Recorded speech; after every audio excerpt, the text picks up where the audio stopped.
we're trying to force a frog bite, really. I think there's over 1,000 lakes in this county, and so we've been kind of bumping around a few different lakes trying to get a frog bite going. And we just got on this lake a little bit ago, and we've already caught a few fish. And there's kind of been an algae bloom, so the water's a little stained and stuff, and there's a lot of dead, matted up grass on the bottom of the lake, so you can't really flip nothing. And so we figured best case scenario, throw a frog and get some bites. And we just kind of been going around. We've caught a few in these reed patches. They're a little bit thicker. They're kind of off the bluegill beds right now, so they kind of moved out a little bit further offshore. And we just kind of been going around to these thicker patches, throwing a frog around. And like I said, we've got a few so far, so hopefully we can get a few more. Right now I'm throwing it's a Terminator popping frog.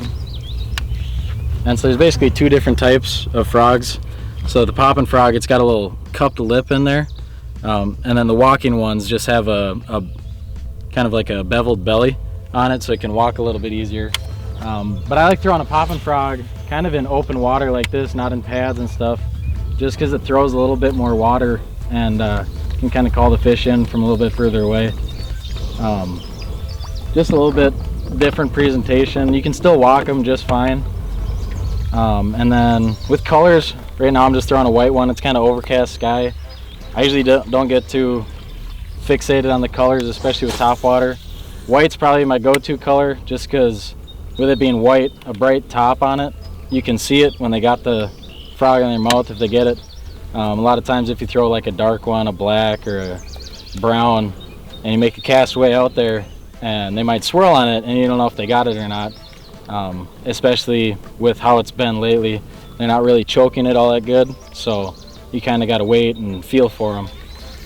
But yeah, like I said, we're just kind of going around to these reed patches and seeing if we can't get.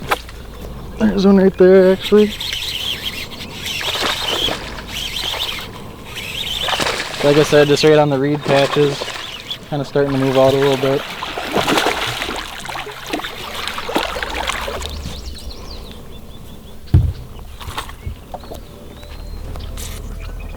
He choked it a little bit better, so you have to get the pliers out for him.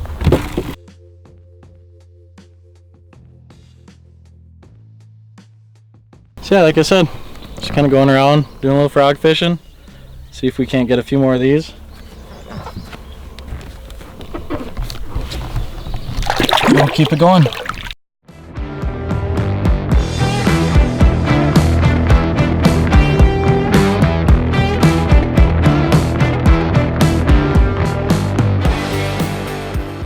So the cadence we've kind of been doing really all day today, every day you gotta kind of mess it up and see which one you want to do for the day, if you want slower, faster, more of a walking or a popping action.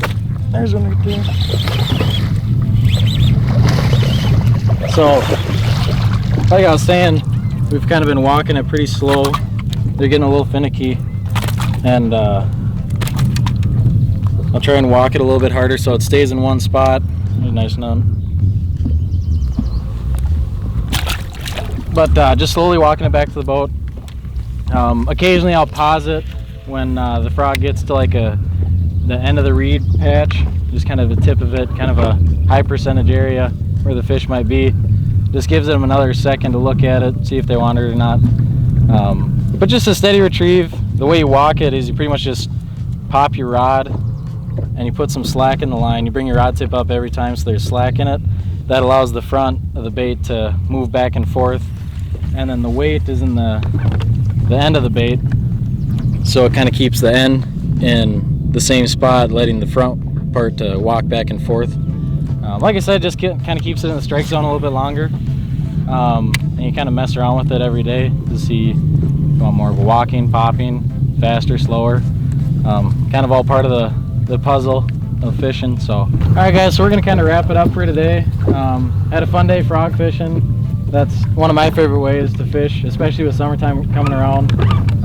There's just so many different ways you can throw a frog, stuff you can throw it around, and it's just fun to see the fish come up and get it. So like I said, we're gonna kind of wrap it up, make a few more casts here, and then call her a day. So thanks for watching, and we'll see you guys in the next video.